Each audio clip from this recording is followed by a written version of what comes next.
all across America and around the world. This is Veterans Radio. This is Veterans Radio. Good day. I'm Jim Fausone. I'm the officer of the deck today here on Veterans Radio, and thanks for joining us.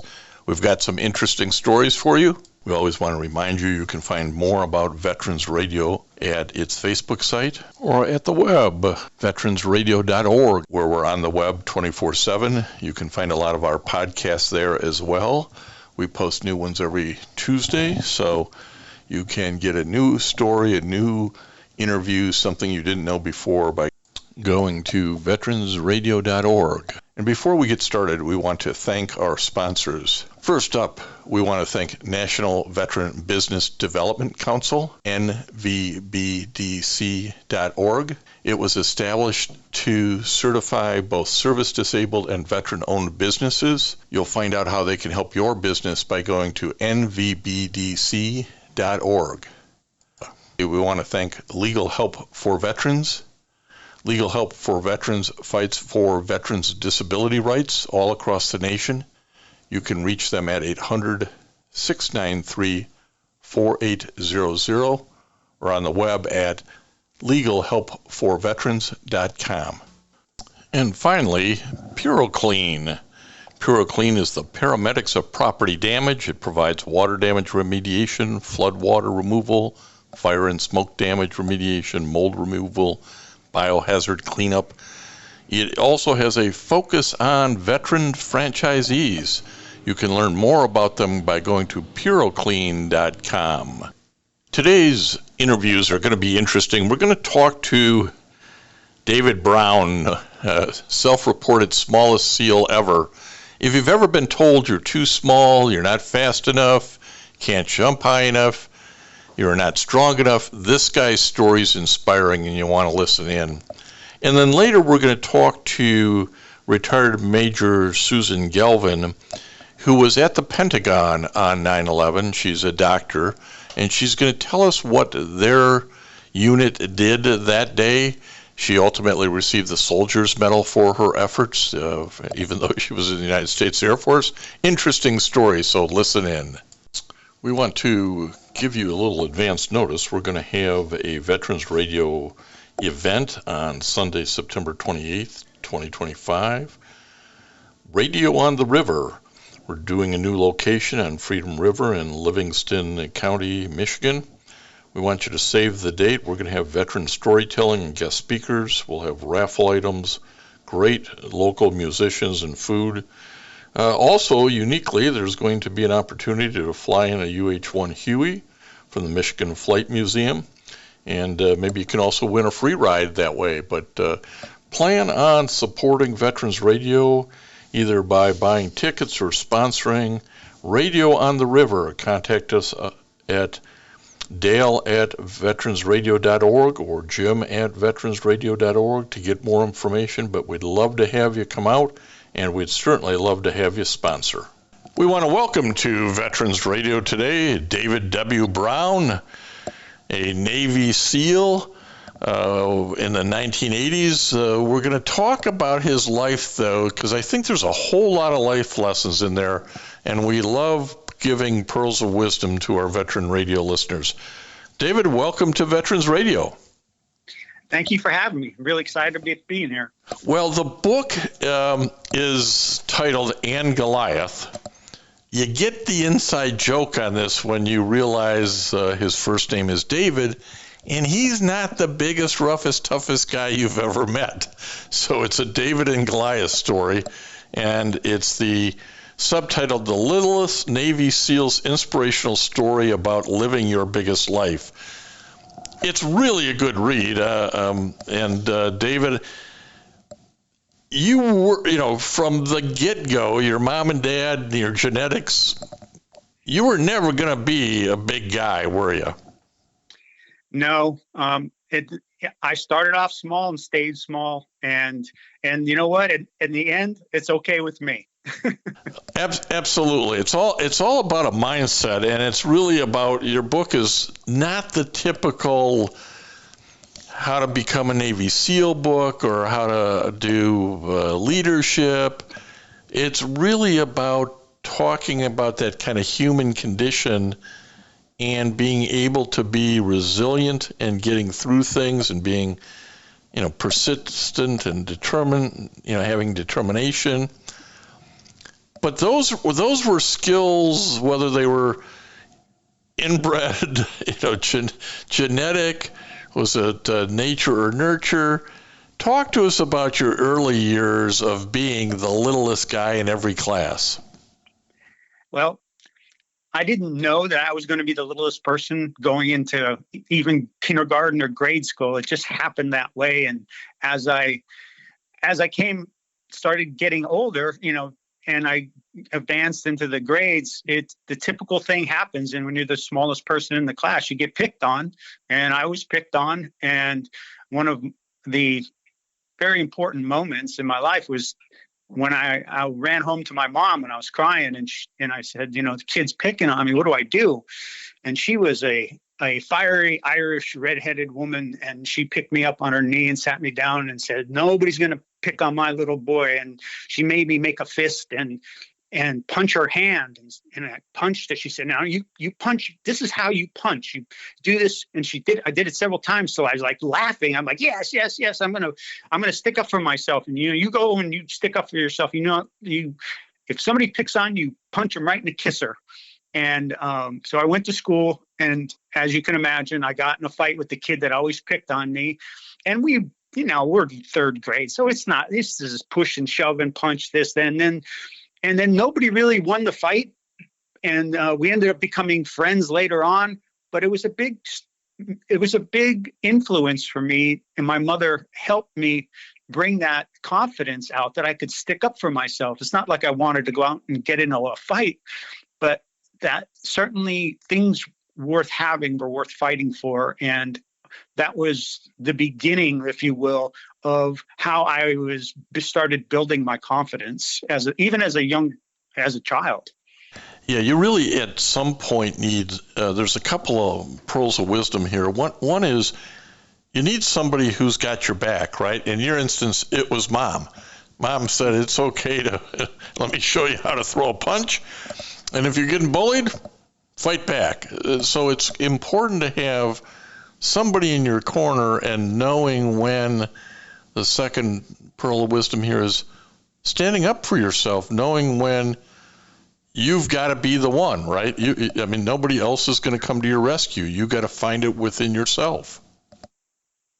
Yeah, absolutely. And that's the key. I think finding it within yourself, knowing that it's there, and having a circumstance to bring that out is really important. That's where the nurture part of the nature and nurture comes in.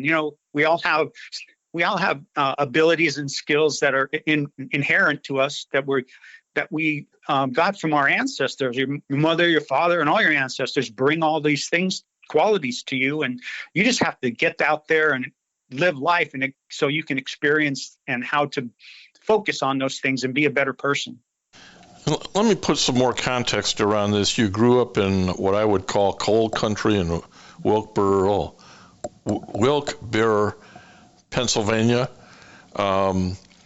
Your parents, as I say, were short in stature. You topped out at 5'3" and I think were 110 pounds when you went into the Navy.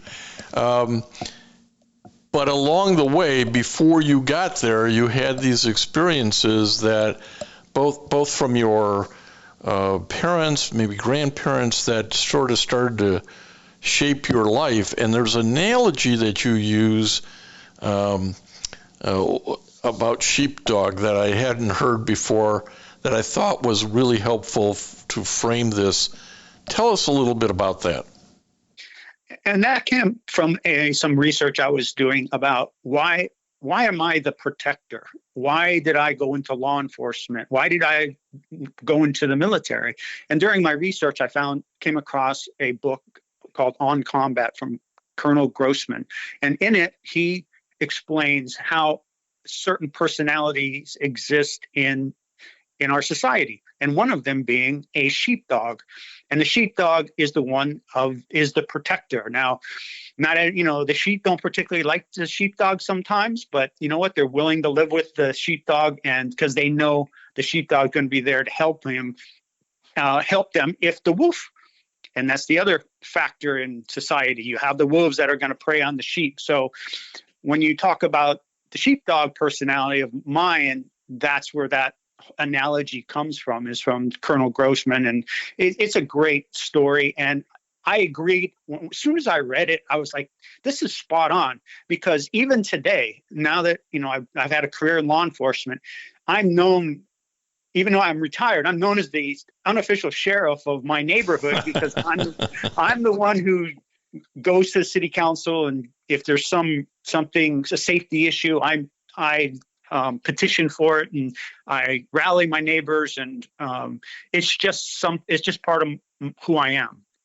Now, also to put context on this, I believe you were one of 5 kids. You somehow convinced yourself you could fly, and you tried jumping off a few things until you proved to yourself that this is a bad idea. But you also got yourself scuba qualified at 8 years old. You had a lot of confidence in some of these areas, and in some regards, I think you are telling us confidence trumps maybe IQ. It sometimes for the bad side of the as you mentioned, I tried to jump off a wall with cardboard wings, thinking I would fly because I had dreams about flying, and I quickly found out that you cannot fly with cardboard wings. So confidence is great, but it needs to be coupled with common sense. And as a child, I pushed. Let's just put it this way: when I saw things that were dangerous, that was a motivator for me. So I was often in the hospital getting stitches, sprained, bumps, bruises, and that's just, again, is another personality trait. One of those personality traits that I think you inherited or got from somewhere is you were really adverse to quitting anything. Jump off the roof once, it didn't work. Okay, I'm making a different set of wings. Let me try it again. You weren't a quitter in any shape or form, were you? No, it happened once. And if you recall, there was the football story. I decided at 80 pounds, I was going to try out for the football team in junior high school. And 80-pound kid playing football against 100, 200-pound kids didn't go well for me, and I quit the team. And it was absolutely devastating for me. It took over a year really to get over the fact that I was a quitter, and that had such an influence on me going forward that I swore to myself I was never going to quit anything again. And I haven't. I simply have not. If I take on a task, and even if it's difficult and I don't do well, I learn. I learn from my experiences, and I go forward. I don't look at it as a failure. And if you can never fail in your life, if you look at every single experience as a learning opportunity. So that's that old, it's not getting knocked down isn't the failure. The failure is failing to get back up. So and you were very persistent and determined to always get back up. 100% spot on. And you write about success, failures, and focus. And I think this is, the first part of this book is so important for anybody maybe to give to, as I said, their grandkids, their nieces and nephews, their own kids about, look at if you may feel like you're too small, you're scrawny, you're bullied, you're an outsider, but your story is really about overcoming all that, even when people told you, you're too small, you're too weak, you're a poor runner, you'll never make it in the Navy, you'll never make it in the SEALs. Talk to us a little bit about the mountain you faced as you climbed up it, ultimately to graduate BUD/S and become a Navy SEAL. Oh, you're absolutely right. My whole life, leading up to before I went into the Navy, I was always told you're too small for this, you're too small for that. You get picked. You don't get picked in grade school for the teams, and then when I was finally get to the point where I'm trying to decide what I'm going to do with my life in high school, and I went to the Navy recruiter and found out that there was the thing called UDT, Underwater Demolition Team, and SEAL teams, and I'd never heard of it before, but it was in a book that he gave me of job descriptions for the Navy. And so I read that and I said, well, this is it. I have to do this. And, I was really into Jacques Cousteau. I was into James Bond and Speed Racer and all those shows back in the day. And, I read this and I said, wow, I'm going to be Jacques Cousteau at a machine gun. This is everything I want to do in life. And I went to the recruiter and said, this is it. I'm going to be a UDT SEAL. And he just looked at me. And he had a kind of wrinkled forehead, and he said, no, you're not. No, these are UDT SEALs are big, strong guys. You are not, and you are not going to make it. You need to pick something you can really do. Now he was talking to a guy who had been told he's too small to do this his entire life. So I went, but I respected his opinion. I went home. I read everything else in the book. I came back within the next couple of days, and I said, no, this is what I'm going to do. And that's it. Sign me up. It's not that easy, is it, though? For me, to make the decision was easy. To go forward with it, of course not. I was terrified.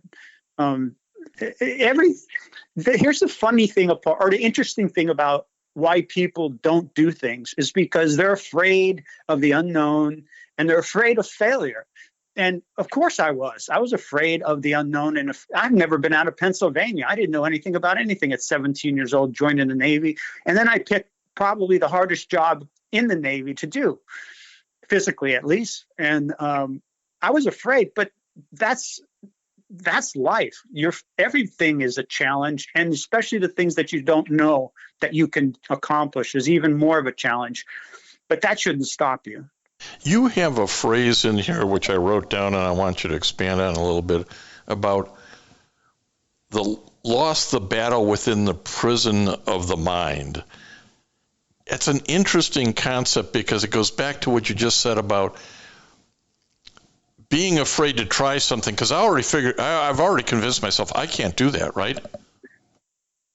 Yes, absolutely. And that's the first hurdle to the first step on the yellow brick road, right?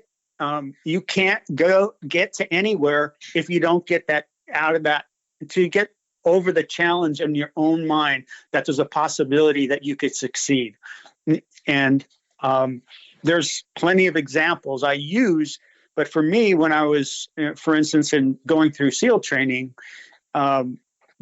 my biggest challenge was running. I was a very slow runner. My inseam is 28, so. You got to step twice as much to get to the tall guy at 6'2". Exactly. I'm practically in a sprint the whole time when they're jogging. And so I fell behind often, and they did all kinds of, it's called the Goon Squad, and they made me do all these crazy exercises, and all the guys that fell behind were in the Goon Squad until finally I was on a run, and I was falling behind again. And this was the do or die situation for me in SEAL training. Is I was either going to catch up and be the person that I needed to be in order to succeed, or I was going to quit and I was going to fail. And as I mentioned, that is not in my vocabulary even then. And so I had this, I want to say it is outer body experience where I just couldn't even feel my body anymore. I convinced myself I was going to physically be able to catch up with them. And I did. And I caught up with the group. And so we go back to what you just mentioned. How do you unlock the limitations in your own mind that you can't do something? And when you're faced with something like a life or death situation that I felt I was in, that's when the true colors come out. The other thing buried in that story is having, and mentor may be too strong a word, but having somebody, again, who has faith in you, who can tell you tricks of the trade, which is one of the things you got about how to run in sand. And I really thought, like, there's somebody who's trying to help you, even though they're a pretty rough exterior. Talk a little bit about how that helped keep you moving through the process. I was very lucky to have a mentor when I checked into SEAL training. And he was another guy, short guy, about 5'6". His name was Senior Chief Cassini, Filipino. And he took me aside from the very first day and said, Dave Brown, this is how you're going to have to, what you're going to have to do in order to make it through training. And as I said, I didn't know anything about SEAL training. And so he was there to show me how to do the exercises, how to run in soft sand. And he actually took me out and he worked with me for a few weeks. I checked into training a couple weeks early. So I had a little bit of time for him to show me how to do things, because as you mentioned, there are nuances to everything that can make it easier in a way that you can get through. If he wasn't there to show me all the little nuances, like you said, like running in soft sand, step in the marks of the person in front of you, run in the person's footsteps. What that did, physically, it made me lengthen my stride, right? So number one, that helped. But mentally, when you're running in the footprints of the person that's making it and succeeding, that actually is that momentum is pulling you forward, and instead of you pushing yourself. Well, and I think that, again, that's when you read this book, it's really about the human condition. The book is titled And Goliath by David Brown. It focuses you on some, sort of basic rules of life. And one is, don't be afraid to take a little help.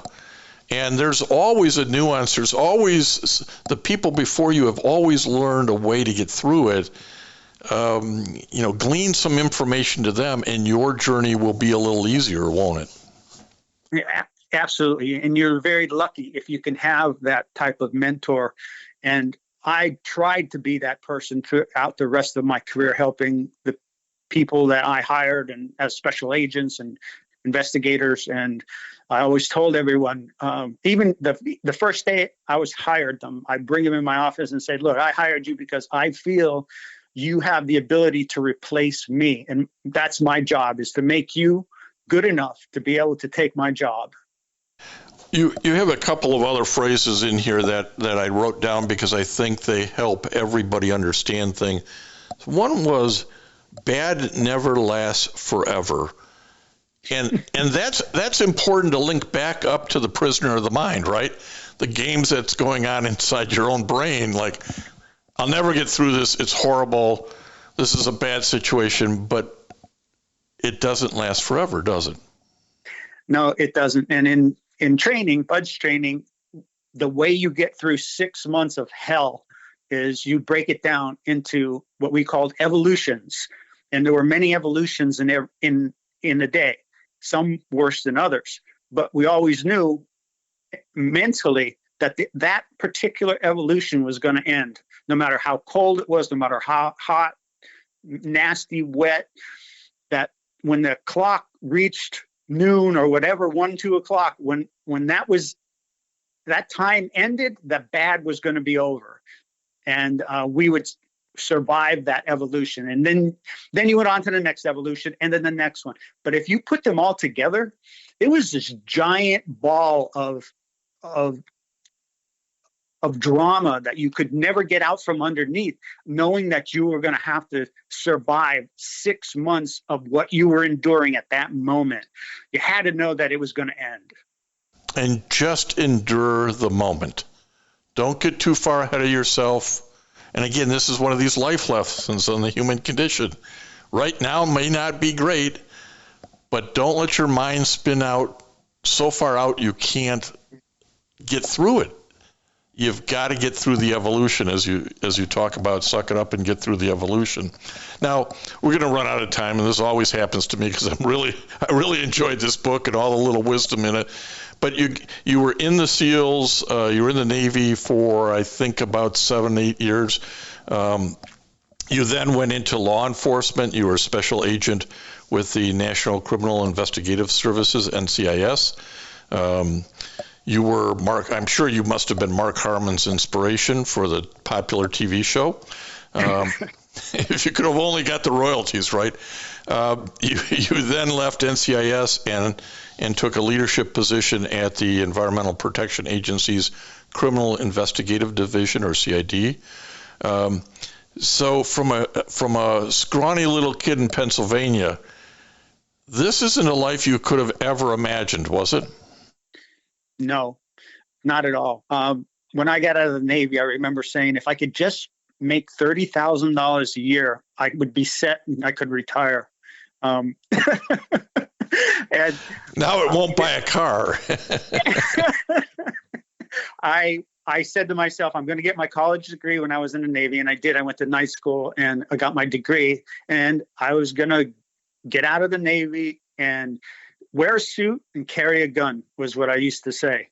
And so I did that. I went out, and with the same fervor as going to become a Navy SEAL, I attacked being a special agent, and I think I did really well. In the end, I advanced through the ranks from in the government terms, GS7 pay grade all the way to where I retired as a senior executive. And part of this is I want to get across to people, and David's very candid in the book. There's a lot of heartbreak along the way, both personal, marriage-wise. And all of that's in all of our lives, but some of the things you earned early on in your life, pre-Navy, during the SEAL time, I suspect those lessons helped you get through the hard times in the rest of life. Absolutely. There are physical challenge, and then there are personal challenges and mental challenges. And I don't know which is more difficult. As I mentioned, certainly at the beginning of the book, there's a death, and I say something to the effect that nothing I had experienced in the Navy or in BUDS training or as a special agent prepared me to deal with the death. And that was hard. It was hard. And it really took me to go back and remember the situations that I had faced, the difficult ones, and said, well, if I can get through that, I can get through this. As we mentioned, it's another evolution. It's not the most pleasant, but it's just another evolution in life. Well, David Brown, you've had a great career path. I think it's inspirational. The story and Goliath is available from all booksellers online and elsewhere. And I really think it's a useful read for those who may be struggling or have family members or friends who are struggling with sort of all the outside negativity they get about you can't do this, you can't do that, you're too this, you're too that. There's a lot of wisdom in here, and I think you did a great job of bringing that forward in and Goliath, which is I had it here somewhere. Double Dagger is the publisher, I believe. Yes. Yep. Well, thank you for spending some time with Veterans Radio today, David, and wish you nothing but best of luck on the book and in the future. Thank you for having me, and shout out to all the veterans, all the great job you do out there. It's a safer world because of you. Military veterans touch everyone's life. I'm guessing right now you're thinking of a veteran, a close friend, relative. Maybe it's you. Even the toughest of us sometimes need help, but don't know where to turn for support. You don't need special training to help a veteran in your life. Even small actions can make a world of difference. If you know a veteran in crisis, please call the Veterans Crisis Line, 800-273-8255. 800-273-8255. A message from the U.S. Department of Veterans Affairs. If you have a VA claim denied by the Board of Veterans' Appeals, contact Legal Help for Veterans at 1-800-693-4800. They're experts in handling cases before the U.S. Court of Appeals for Veterans Claims. Their number again, 1-800-693-4800. We're going to hear now from a doctor who was at the Pentagon on 9/11. You're going to find Major Susan Galvin's story riveting and probably bring back some memories for you as well about that fateful day. She ultimately received the Soldier's Medal for her activities that day, even though she's from the United States Air Force. So listen in. We want to welcome to Veterans Radio today Susan C. Galvin, United States Air Force, retired as a major, has an interesting military story, and she was in the Pentagon on 9/11. Susan, welcome to Veterans Radio. Thank you so much. It's really an honor to be asked to be here. Well, you have a unique story that should be told, and we hope our Veteran Radio listeners find some new facts here that maybe they didn't know about what went on after the plane crashed into the Pentagon. But let's start with more basic stuff. How did a nice kid like you from Massachusetts end up in the Air Force? It's funny because my dad had served. His service landed kind of between wars. He was a radar technician and spent some time in Libya, but he never ever talked about it. And it didn't come up until I was, getting ready to apply for colleges. So at that point, we had moved from Massachusetts to California because his company had transferred him out. And my dad was like, well, have you ever thought about, joining the military? And they could pay for your education and, you think about the academy and things like that. And I have to admit, I've always been kind of a rule follower and just thinking I felt like I'd fit in well with just the military way of life. But I really wanted to be a physician. And just the more we looked into it, the more we thought, well, then maybe the academy wasn't the way to go because, they definitely can put some restrictions what you do after the academy. So, I was applying to various colleges and programs and looking at ROTC. And I ended up being accepted into a 6-year program where I essentially did my bachelor's and my medical degree in 6 years, which meant I was only in college physically for 2. And when I signed up for Air Force ROTC at RPI, which was my undergrad, I got there and the officers in charge looked at my program and they're like, "You're doing what?" And they have 3-year scholarships and 4-year scholarships for ROTC, but they just didn't know what to do with this 2-year program. And so they said, well, we really don't think we can help you for college, but when you get to med school, there's a whole other program. So I decided to stay in ROTC, even though I wasn't a scholarship cadet, just because I figured, well, if I'm going to sign up for the military, I should probably know what I'm getting into. And I loved it. I mean, some of the best friends I've ever made were in Air Force ROTC, and I loved the joint mission. I loved the idea of serving my country. And, I also learned that docs kind of get a bad rep in the military of not being real officers. And I decided, well, I was going to do the best I could to be a real officer, even if I was just a doctor. Even if. Yeah. You ended up getting your medical degree from Albany Medical College in coordination with Rensselaer Polytech Institute, or RPI, Yep. in short order, and came out as a freshly minted captain. Where did you do your residency, and how did your military career proceed? So with that scholarship program, you have the option to apply for a civilian deferral to do a civilian residency. But again, I was like, well, in for a penny, in for a pound. And I got into the family medicine residency at Andrews Air Force Base down in Maryland. And so my first day of active duty, I was a brand new captain and a brand new doctor. And my first rotation was on the labor and delivery ward. And I learned very quickly that, most average officers and enlisted who aren't in the medical field see those captain's bars and assume a lot about you that may or may not be true. So it really is a baptism by fire. This doctor, she must know a lot to be here, right? Little did they know it was the first week. Yep. First week wearing the uniform every day, other than some summer tours I had done in med school. So it was like jumping into 2 deep end pools at the same time. Well, one of the things that is always interesting in talking to people is particularly those who go through ROTC. I don't think I've ever talked to anybody who didn't go through that process and felt it was really powerful in shaping them and in giving them insight into the military. I don't think we talked to our kids enough about this.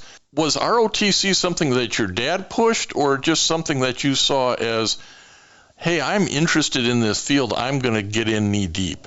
We were looking for how are we going to pay for this for college and med school, because the 6-year programming in these schools were expensive. So that's how it started. But I got to tell you, in very short order, pretty much by the end of what we called our little cadet boot camp before freshman year of college started, I was like, these are my people. Well, it's good to feel that grounded going into college, certainly. And I should mention that you served on active duty from 1998 to 2005. You did some reserve time while you were in med school back 94 through up to 98, and then you did a year in reserves afterwards when you finally got out as a major because of family dynamics and decisions. So you've got a good decade or more of service here. And tell us how you came to be at the Pentagon on September 11th of 2001. Well, my husband and I had just gotten married. Okay, you snuck that in. Let's tell them where you met your husband. So I met my husband at Andrews. He at the time was also a family physician, and we got married. And obviously, since I'd be graduating residency, I'd be finishing my assignment at Andrews, and he wasn't really in the assignment cycle for him to move yet. So since we were married, they assigned me to an open slot at the DiLorenzo TRICARE Health Clinic, which was the big clinic in the Pentagon. And so we'd been married. When I started the Pentagon in July, we had been married for a couple months. And when 9/11 happened, I had been there for all of 5 weeks. And there's another new job as a new attending. There's another little twist here, because anybody who's ever been in the military and wonder how these guys make assignments in the personnel office. So you just got married, you're going to be assigned to the Pentagon. What did you decide to do with your husband at that time, I believe a major? Where did they decide to send him? So they decided it was his turn to do a deployment at Prince Sultan Air Base in Saudi Arabia. So exactly a week before 9/11, I dropped him off at the airport. So here you are, sort of brand new at this clinic in the Pentagon. Tell us what your duties were. Tell us what was going on sort of in your professional career at that point as the events of 9/11 unfold. Okay, so the clinic there is actually pretty sizable. It's tri-service, though it's run by the Army. And we had primary care, physical therapy. We had our own lab, radiology. We also handled all emergency services for the building. We had little ambulances. They were golf carts, but they were like stretch golf carts because they could hold a gurney. So if there was any kind of accident or someone had a heart attack in the Pentagon, we took care of them as well. So when I came in, I was a family physician, and I also was the chief of the physical exam section for the Air Force. So I was responsible for making sure that, the 3,000 to 4,000 Air Force people in the building got their physical, but it was what was called something called a PHA every year. So on the morning of 9/11, I'd been there about 5 weeks. I still hadn't been anywhere in the building without an escort. Usually they send an escort with you because it's very easy to get lost. They hate to lose new doctors and new captains in the Pentagon. They're just wandering around, yes. Don't they? Yeah, they call it the 5-sided puzzle palace, and that is no lie. To be honest, I was a little afraid to go anywhere beyond the little, convenience shop down the hallway without somebody with me. So I mainly stuck to the clinic and did my work there. And the morning of 9/11, I mean, was like any other clinic day. And I remember walking up to the front desk because I hadn't seen a patient in a little bit, and I wondered if maybe they had no-showed. And I noticed there were a bunch of people watching the television in the waiting area, and showing the first plane going into the first building in New York City. And so I watched for a few minutes, and I remember walking back to one of my colleagues' offices and saying, "Hey, did you see what's on TV? A plane flew into the World Trade Center." And she has a really kind of dry, sarcastic sense of humor. And she goes, maybe we ought to just close up because I bet we're next. And I mean, I kid you not, it probably wasn't 10 minutes later when the Pentagon was hit. I didn't feel like a big boom or anything, but I was on my feet at the time. My colleague said that she sort of felt like a whump at her desk, like if you've ever been in a small earthquake in California, it kind of feels like that. And your clinic was located on the opposite side of the Pentagon from where the plane crashed. Is that right? Yes. And the odd thing is it had just moved from that location, I want to say maybe a couple of years before, but the website for the Pentagon, like the things on there had not been updated. So when this all happened, a bunch of my family went on the Pentagon website to see if they could figure out where I was, and they thought I was right where the plane had hit. But yes, we were almost directly opposite. We were on right by North Parking. If you walk in, you go through the turnstiles, we're right there on the left. So and did you think oh, that's the plane crashing into us, like my colleague said, or what? What was your immediate thought about what had occurred? I thought I was a pretty worldly person up to this point, and today I realized just how naive I was because, I went back up to the front desk, and this man comes in and just starts screaming, "We've been hit! We've been hit! Everybody get out!" And so then this whole mass of people, which actually there was a lot of people in the waiting area then. And the only thing I could think of is that people knew we had a TV. And as they were coming in the building, they were stopping in to kind of see, get an update on what was going on. So this wave of people goes out and literally just sweeps me out of the building. And I get outside and I stop and I turn around and I see all these people running towards me. And I can see smoke coming up from far away, like I told you, the other side of the building, like not our side. And the Pentagon is old, and that side actually was undergoing some very much needed renovations. There was places in there that had not had significant renovations for decades, and I thought, well, maybe a gas line blew, or like something like that. My first thought was not, oh, another plane came and hit us.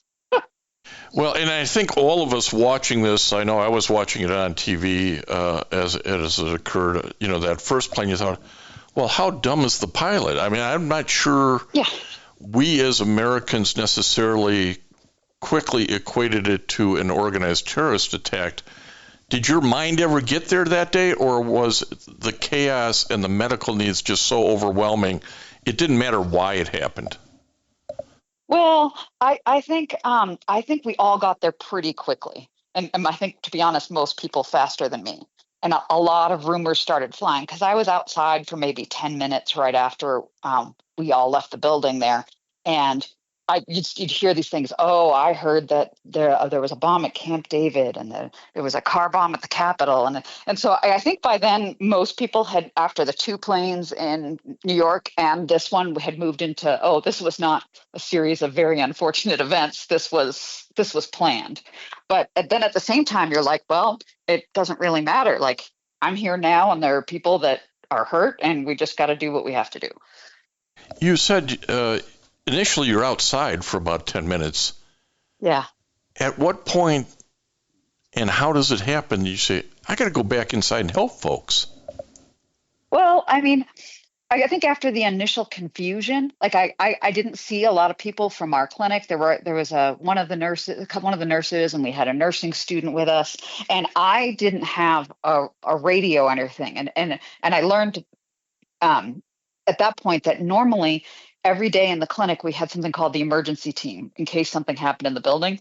And there'd be, some medics, a nurse, a doc, and they would all have a walkie-talkie. And so you'd still go about doing your normal stuff, but in case an emergency came up, everybody was reachable and they had go bags with all the supplies and that kind of stuff.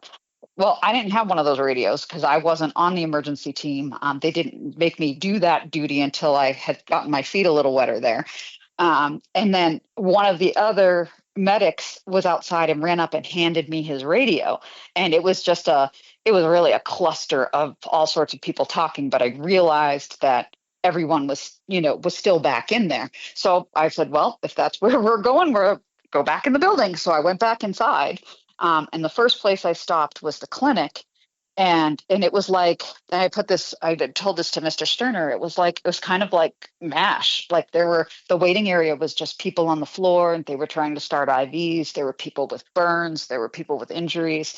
And our commander was at Walter Reed that day. And so the next clinical person in command, the chief nurse, gave me her radio or told me to keep my radio and said, I need you to go to where the plane hit and tell me how many casualties we have there. And I don't think she was realizing at the time that out of everybody in the room, I knew the least about how to get around in the building. There's those captain bars again. Yeah, we're nothing but trouble. And so, I didn't realize that you could just cut straight up, that there were like spokes of the wheel, and that you could just cut straight up into the center courtyard and cut across to the other side. I hadn't been there yet. So I followed the pathways that I had been taken on before when I had to go to various offices when I was in processing. And so I ended up working my way up, I think to the 4th floor of the building. And I thought I must be getting really close because the smoke started getting really bad. But again, one of the weird physics of the sort of circular nature of the Pentagon is that once that explosion happened, the smoke kind of got drawn and sucked all the way around the circle. So it was really, really smoky, but I actually wasn't anywhere near the crash site. But there were a lot of people milling around confused. I ran into a couple people from the clinic and they said, look, we have to get these people out of here. And so we were running down, just banging on doors and directing people to the only open ways we knew to get out of the building. The smoke just kept getting worse and worse. And it got to the point where we were just crawling on our hands and knees until basically we couldn't find any more people. No more people were answering knocks on doors. And then we got a call on the radio from the security of the Pentagon. And they said, we have reports of another plane incoming and everybody needs to get out of the building now. Just has to be frightening. I mean, I know those of us who watched it on TV were frightened.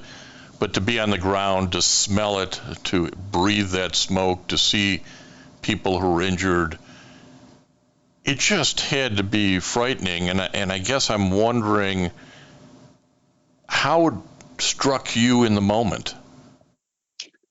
To be honest, in that moment, it hadn't really hit me yet. I don't know if that's just, a blessing from God in the way he enables our brain to compartmentalize. But in that moment, all I could think about was, what's the next right thing we need to do? And so we headed back down to the clinic, and they were trying to basically get as many supplies from inside the clinic to outside so we could get out of the building. And so, this is a clinic. It's not an ER. It's not a hospital. You have limited... No, but I will say it is one of the nicest supplied clinics I ever worked in my career. Or ever saw and like I said, we had like a mini ER of sorts. So we could do quite a bit before, say, an ambulance would arrive if someone was in dire straits. So we had a couple intubation kits, we had oxygen tanks, we had IVs, all that kind of stuff. And then, we had our own pharmacy, so there was medications. So everyone in each of the clinic rooms had like a little, those Craftsman toolkits. It kind of looks like that, but more hospital-y, full of supplies. So they were rolling those out. We were opening up the supply cabinets, like filling up, an empty trash bin, all that kind of stuff.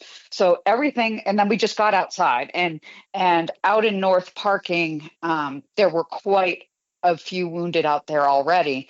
I think the majority were actually on the other side, on the outside of the south area where the plane crashed. And I would say probably half our folks had already gone in that direction to work out there. So we got out of the building, and then it was a matter of trying to treat the people that we had in front of us there. So I do have some pretty indelible mental images from there. I mean, people had jumped out windows.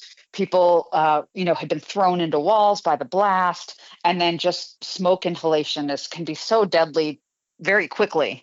So we did our best to treat the people on the ground the best we could. And then when we stopped getting ambulances because they had, closed all the roads for security, our head administrative guy, he wasn't a doc, but he was right below the doc who was the commander, just started getting people to take people to the hospital, and even commandeered someone's SUV himself. And they'd pull up their cars or whatever, we'd put all the seats down, slide the gurney in the back with a medic, and send them off to the hospital. It really sounds like the team came together and just did what needed to be done. And that was really something that always attracted you to the military, was sort of that higher team obligation, goal, mission. It sounds like that's what happened that day. I mean, it really did. I mean, was it a chaotic hot mess? Yes. Of course. Did we always do the exact right thing? No, but we did not have the supplies we needed, and we were just doing the best we could to keep people alive until they could get to higher level of care. And it was it's one of those things that I think if any of us had the chance to stop and think, it's going to fall apart. But it's you train and you train and you train, and this is why, so that when what hits the fan, you just do. There's also a personal side of this. I know in that while this is going, you've got to be thinking about your new husband. You've got to be thinking about your mom and dad. There's no cell phone service. And you're on the ground at the Pentagon for what, 10, 12 hours? Yeah, I mean, I was there till sometime between like 8 and 9 o'clock that night. And at one point, we did have not quite quiet, but stiller moments when we had done all we could do and we were waiting.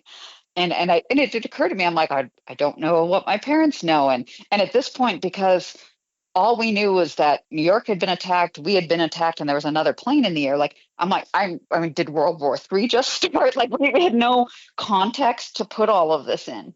So I did think about my husband, Steve, and I thought about my parents, but also at the same time, at that moment, there was nothing I could do about it. I mean, eventually, once we had taken care of everyone we could outside, they asked us to go back in the building just to cut through to get to that center courtyard so that we could be right behind where the plane had gone in. So that way there were medical teams on both sides of the wreckage, because they didn't know if they were going to find any further survivors. They didn't know what direction they'd be easiest to get them out. And they just basically wanted to have medical teams ready on either side. So we walked through and we got all set up, and we divided into our triage teams, like immediate and delayed and things like that. We talk about that a little bit in the book. And then it was a matter of waiting to see who would come out. And during that waiting time, someone who did have a cell phone on them and had battery was very generous and just passed their phone around and let everybody make one quick call.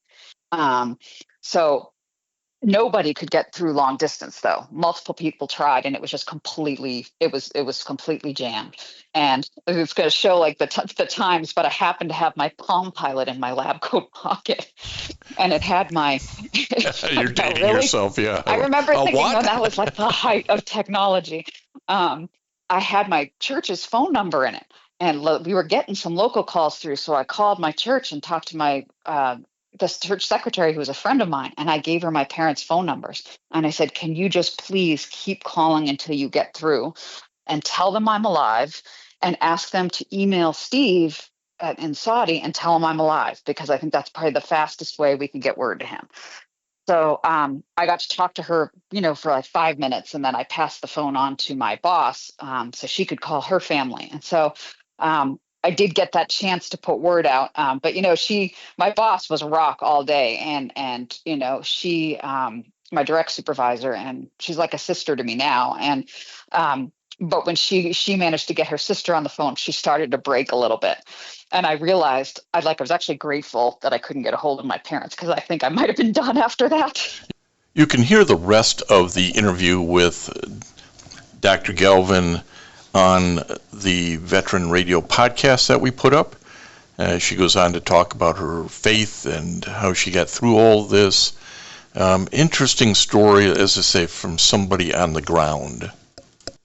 We just want to remind you that Veterans Radio podcasts are available on all your favorite streaming platforms, including RSS.com, Apple Podcasts, Spotify, YouTube Podcasts, iHeartRadio, and Rees Across America Radio. So wherever you are, you can find us, whether it's on your mobile phone or your computer or your laptop, your tablet. But listen in to Veterans Radio Podcasts. We post something new every week, and you're going to find it informative. Before we get out of here today, we want to thank our sponsors. We couldn't do this show without the support of folks like the Vietnam Veterans of America, Charles S. Kettles, Chapter 310, VFW Graf O'Hare Post 423, American Legion, Irwin Preskin Post 46, all in Ann Arbor, as well as the National Vietnam Veterans of America and the VA Ann Arbor Healthcare System, our friends at Puriclean and NVBDC, as well as Legal Help for Veterans. So if you talk to our sponsors, tell them you listened in and that you heard about them. We really do appreciate that support.